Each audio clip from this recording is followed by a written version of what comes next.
We are live. Welcome everybody to live Q&A. It lives. This is Pastor and the Recovering Heretic, our live Q&A show. I am Pastor Dave. I am Recovering Heretic Dan. All right. Welcome, Dan. I need to do RH. I am RH Dan. RH Dan. Yeah. Sounds like a really bad pulp fantasy author. RH Dan.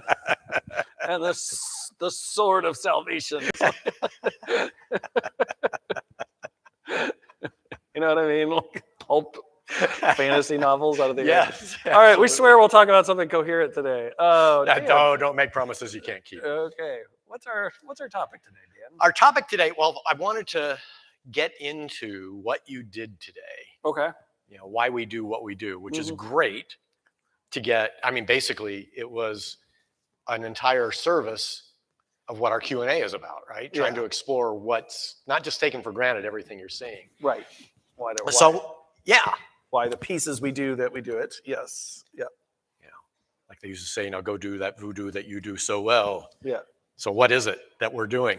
But before we get to that, there were a couple of questions that came through during service for the Q&A. Fire away. So, part one. Why does the psalm not count as a reading? You know, we're reading one, psalm, reading two. Right. That's a liturgical thing that it comes down to. It's really supposed to be another song that we're singing, you know, but we don't sing the psalm very often, you know, and so it counts more as a part of the liturgy, not as a reading itself. Now, that said, and that's because of the way that's just simply the way we're using it in worship. We're using it as a liturgical piece, not as a reading. Yeah. That said, I frequently fudge that rule and have no problem taking it as a reading, especially when I don't know what else to say. The psalm is usually, this is not why we do what we do, but how the sausage is made. You know, if a pastor's preaching the psalm, that means he was stuck and didn't know what to preach on the other three readings. That's kind of like the inside scoop. Yeah, that's like the psalm is like the last reading of resort. Like, you know, like, okay, I'm really stuck on, you know, everything else. All we got with Paul was his introduction, his salutation, so I can't preach on that. Yeah, well, and in this case, it was, as much as anything this week, I had another sermon kind of going on with 1 Corinthians, and then it just wasn't, I kind of woke up this morning and it just wasn't where I was at. Yeah. So I just tossed it. And then it was like, well, what am I going to do? And it was like, well, I like Psalm 27. So run with that. Right. So we're running with Psalm 27 this week. Like, you know, like, so. I mean, does anybody sing it? Oh, yeah. My previous congregation always sung the psalm, you know, was always sung. Some congregations are singers, some aren't. This one likes to speak it more than it likes to sing it. You know, we could do a middle ground. We could do chant. Well, so chanting is partially singing, right? Yeah. You know, and so so chanting. Again, this congregation likes speaking it, but you know, my previous congregation much preferred singing it. Never, I got in trouble when we didn't have a chanter to help lead the chanting for the psalm. So, you know, it just kind of depends on the character of the congregation. Did your choir sway? No.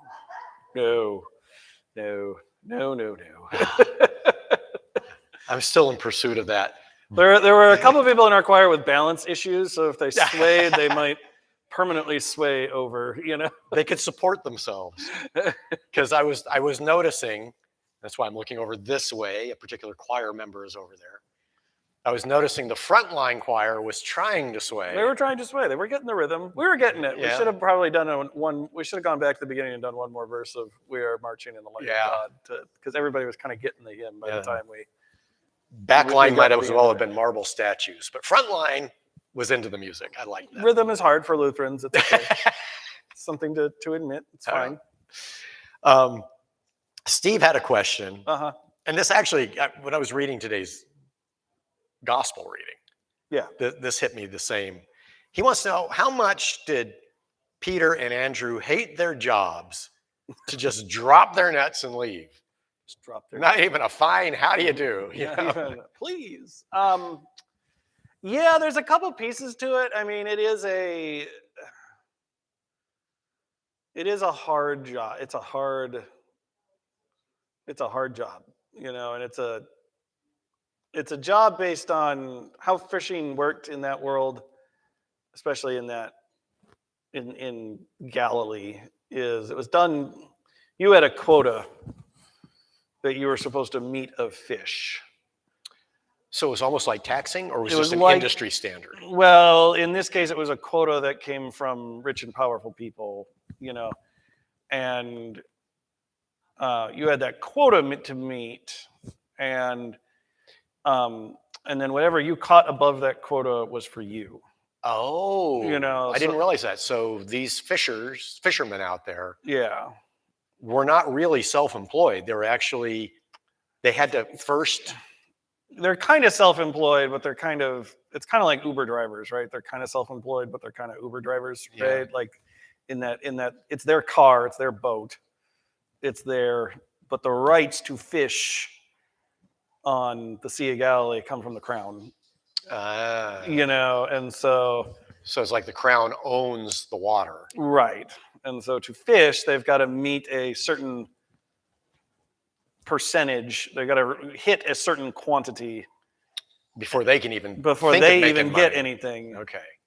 whether for food or for their own cash, Yeah. which is why it's a disaster when there's that story about we haven't caught anything today. It's kind of bad, right? You're behind quota. And to help solve that problem, sometimes fishermen would band together in collectives, which is kind of what we think Peter and Andrew and James and John and their father are. There's some collective to help meet that quota together so that, they can all take home more themselves. Yeah. Strength in numbers. kind Right, of thing. strength in numbers. It's easier to meet the quota that way. Okay. So that was kind of the system. So I forget how that tied into the original question. Well, about did they hate their jobs so much? Because Jesus just walks by and say, "Hey, you want to come?" And they go, "Yeah, sure." Drop their nets Right, and drop go. their nets and well, you're right. So part of that is it's meant to symbolize like the power, the authority of Jesus's call, right? Like there's a theology when Jesus calls you, there's no, you're not going to get away from it, right? And so Yeah. it's meant to also symbolize their own faith, right? They hear and they respond immediately, which is different than most of us, But yeah, I'm sure it was a miserable life. It's not you're working to meet quota. You sometimes don't meet quota. Yeah. And, you're working day in and day out. It's messy. It's gross. Still got to pay your taxes on top of the quota. Wow, yeah. It's a hard knock life. Right. It is a hard knock life. Right. There's a tax like for even fishing still. And like so. Yeah, but that seems to even more double down on the lack of responsibility they're showing, right? Because they just walk away, leave their dad alone in the boat. I know. Well, right. And it's like how there's no way he's going to make the quota now. I know, they have right? doomed their father. He's lost a whole boat, and I always have this funny image of Father Zebedee in the boat going, "Where the hell are you going?" Yeah. What the heck? What the heck? I mean, look at those kids saying, Right. "What are you doing to me here?" Father Zebedee has hired hands, so he's obviously got. This is not a dominant theory, but it's a one that I kind of, given what you read, it seems like it's probably Father Zebedee Incorporated, and like James and John are part of that, and then Peter and Andrew are kind of like franchise operations under that, and so he's got hired hands. He's got enough to have, people that work for him. So well, and what about Peter's case, right? He's got a family of his own to support. Yep. And I can just picture he doesn't even go home to tell his wife he's leaving. Right. He just Whoever boom she is. follows Right. Jesus. So his poor wife, he just doesn't come home from work. Right. Just doesn't come home from work. So we have. I assume he has kids. Yeah. Well, right, or maybe he does. Yeah, we never know about kids, but he has a mother-in-law, which implies he's married. So yeah, this is why Peter's always the one in the gospel when Jesus says, "Sell all your possessions and follow me." Peter's always the one that says, "Look, Lord, we've left house and home and family for you. Like, I kind of think Peter's the one to say that because Peter's the one who had it. Yeah. Like Peter's the one who gave that much up Yeah. for him. You don't have to go home and hear Right. your wife complain that you've got no money because Right. you're with this itinerant. Right, because you're off discovering yourself in this Yeah. itinerant monastic experience. Yeah. Man. Yes. Yes. But when the Lord calls, All right.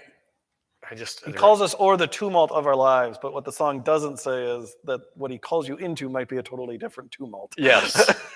Yeah, I'm just, again, thinking on the practical side. Yeah, Yeah, even today, when people just kind of get up and go. Right? Especially if you happen to be the major breadwinner of your family. Yep.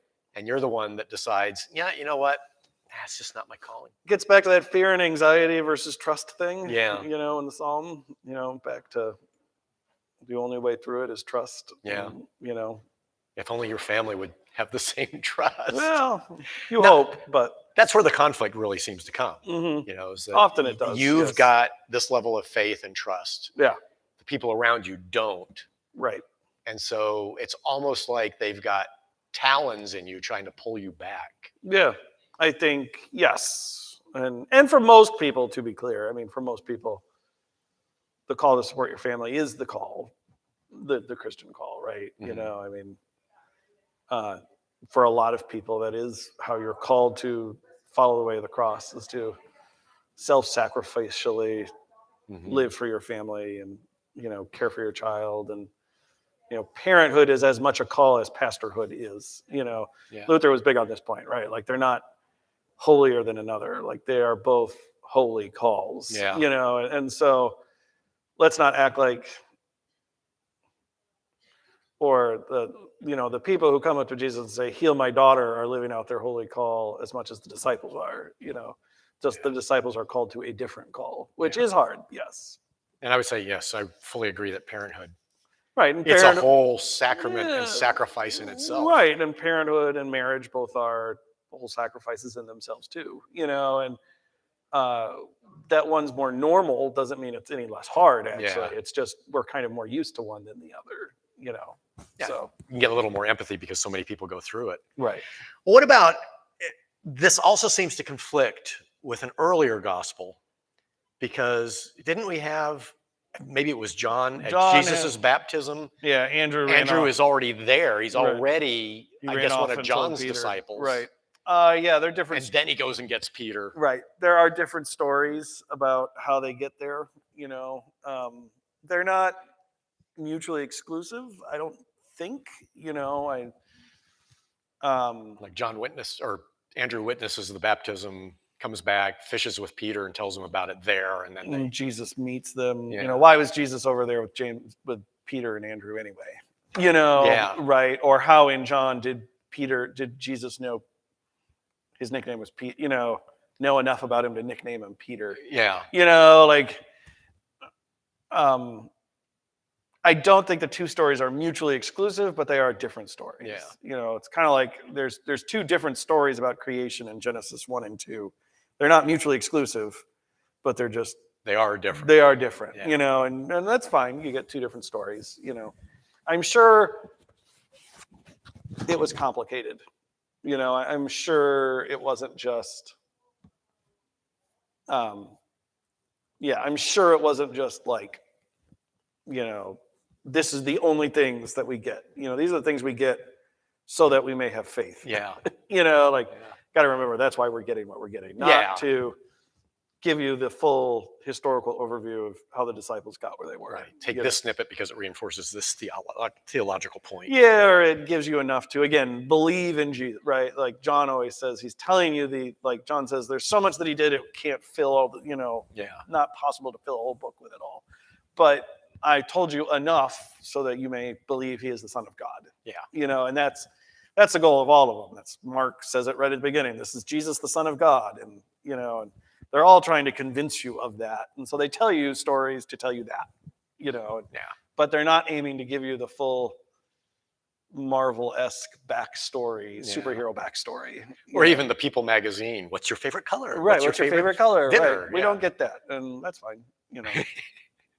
Well, Steve is thankful. He says this explains too why Jesus told other people just drop your nets in this certain area, and the boat nearly sank with all the fish. Mm-hmm. But they weren't upset that the boat nearly sank. No, Now they're happy. Now they're really happy, right? This is Yeah. great because it's Got my quota. right. I've got get quota. to eat, get some cash. Right, I got quota for the year, and I can,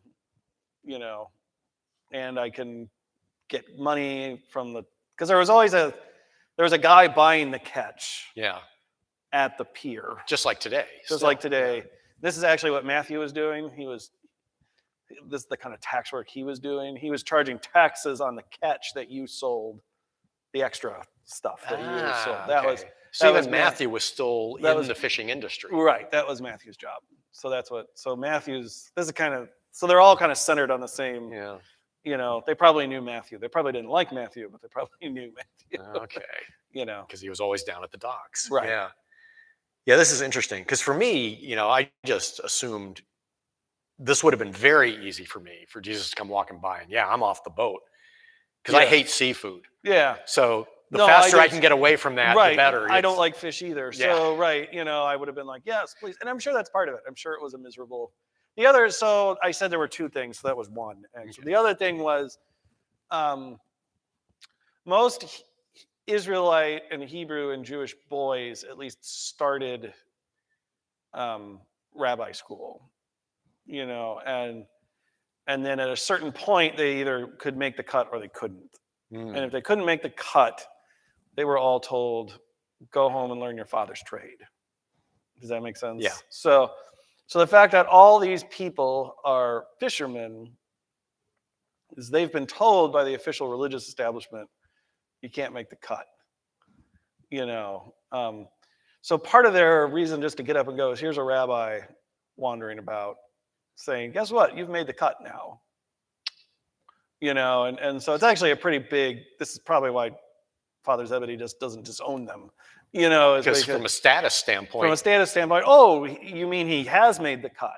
I thought he got rejected for college. Now you're saying he has. And so that's a huge part of it too. Is all these people have been told they haven't made the cut, and now they're being told, no, that's okay. Well, what does that? It's kind of like a backhanded compliment for Jesus, then, right? Because here he is being a rabbi. Yeah, and he's got all these people who all the other rabbis failed. Yeah. But he's the carpenter. Yeah. So at some point, did someone say to Joseph, Jesus doesn't make the cut? Jesus, you go follow your father's trade. Yeah, probably. Right. Does that make Jesus even more of a rebel, that he wasn't relying on the official religious authorities? Yeah, that's why they don't like him. That's why the Pharisees don't like him. He's a self-declared rabbi. Right. He's out of their system. He's outside the credentialing system. Ooh, I like him all the more now. Yeah. That's cool. So, It puts a whole nother layer on it that I never got in other religious teaching. Mm-hmm. That is probably also why Paul is such a conflicted individual in the early church, because he's actually officially credentialed. And he's following someone who is not. And it's probably why some of the other apostles don't get along with him, is because, what do you mean the doctor of theology is with us now? We've been fighting the credentialing system for this whole movement. What do you mean? The doctor of the guy who's, according to tradition, he's trained by one of the greatest rabbis personally. Wow. Gamaliel, So Paul was something of a religious prodigy. Yeah, there's this great letter that Gamaliel writes that is talking about, he doesn't name the student, but he says he's irascible, he's combative, and he's and he's quick to anger, and everybody always thinks he's talking about Paul. Because it's so well, it does seem to fit. It does so perfectly fit who Paul is, but right, he's one of the, according to tradition, the Bible doesn't say this directly, but according to tradition, he's one of the greatest, he's been trained by one of the greatest rabbinical minds of the age. And so that probably, again, nobody says this outright, but I would bet there's an undercurrent of, here's James, Jesus's brother, here's Peter, here's James and John and Andrew, and all these people Paul describes as pillars of the church. None of them have been officially credentialed at all. And suddenly walks in Paul, who's the equivalent of the Harvard degree. Yeah. Well, and Paul's in conflict with them right out of the get-go. But as far as Right. do you have to be a good, maintain good Judaism practice and follow the law to be Christian, Right. or can you be a Gentile? Right. And here he is challenging their and it must have been hard. I'm sure there were a lot of layers to that conflict. Yeah, I love it. Yeah, Steve's coming again. The drama in the Bible. Another episode of Soap Opera Bible. Yeah, well, yeah, it is a soap opera. I mean, you should have been here, Steve, for Genesis Bible study. It is a soap opera of its own right. Man, Renee mentions that this whole Mm-hmm. getting back to the gospel stories, Mm-hmm. that story always felt like there is more to it.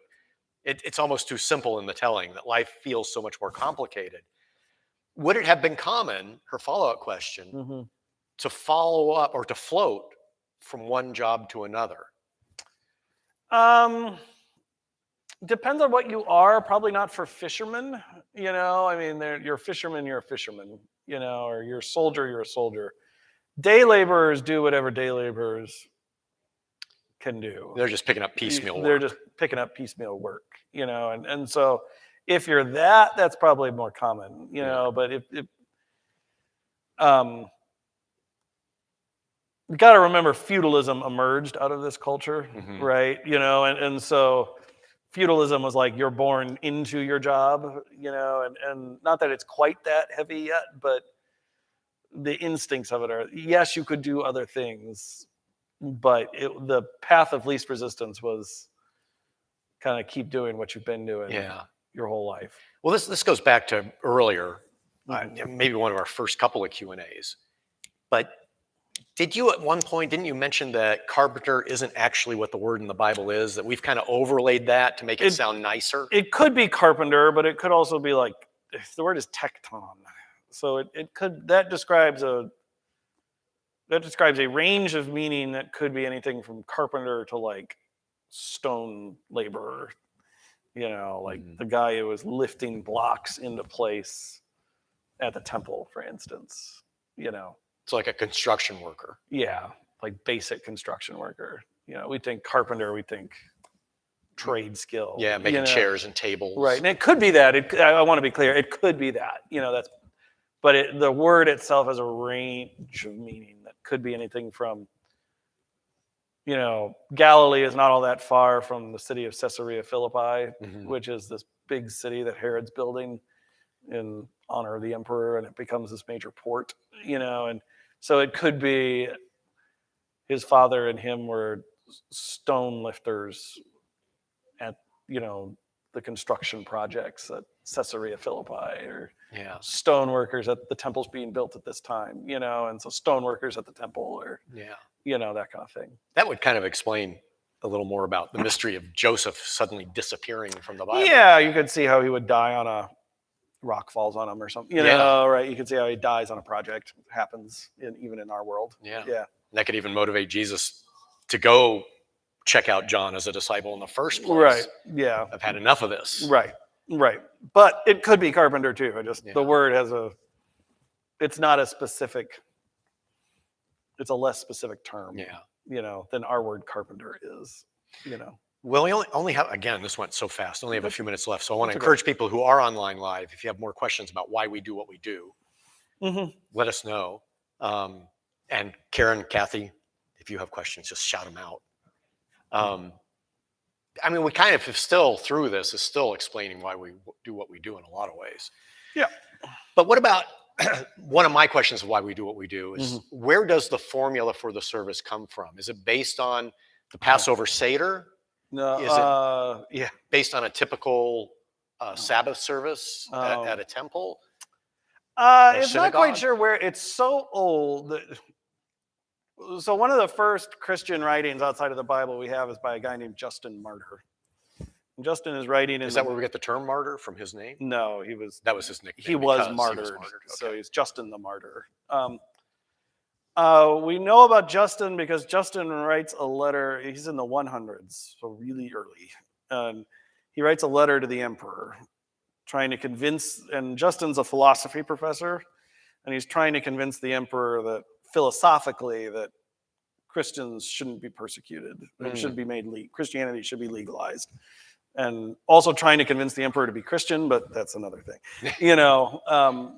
but more, he's really trying to convince them that Christians should be legalized, for a variety of reasons. So, but part of that is he has to explain what Christianity is to the emperor. Mhm. So, And we're only like 70 years into Christianity. yeah, right. Okay. It's like 160s, 170s, so we are 100 years. 100 years. Okay. 100 years into this, right? It's, which may seem like a long time to us, but it's really not a long time.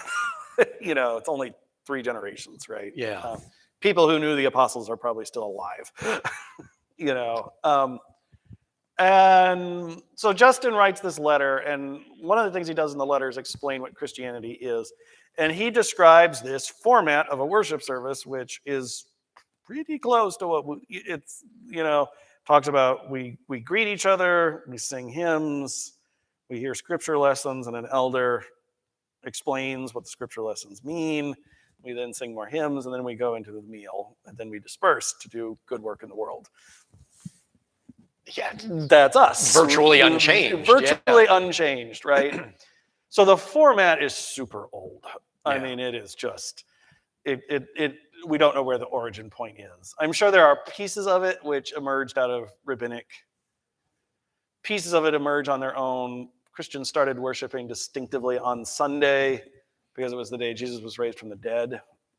So Acts describes the apostles as doing their normal Sabbath prayers and then doing their own thing again on Sunday. So Saturday you still go to synagogue, and Sunday you go to temple or something, yeah. And if you were Peter and James go to temple all the time.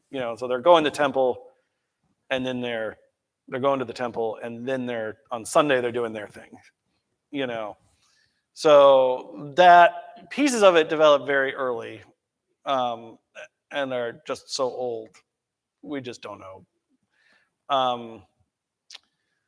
The format we follow of gathering, word, meal, sending is called the Western Rite.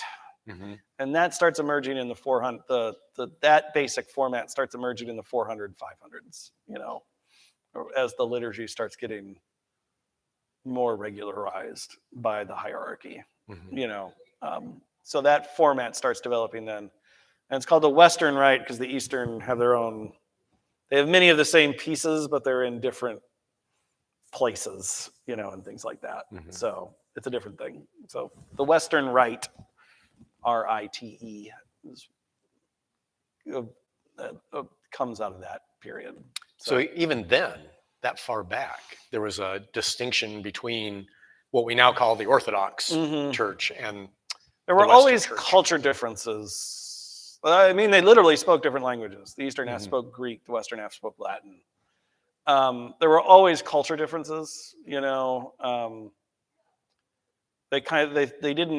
they really did not formally break until the Great Schism. They didn't think they thought of themselves as one whole with many varieties mm-hmm. within that whole, and there was these great overarching difference, scopes within the two.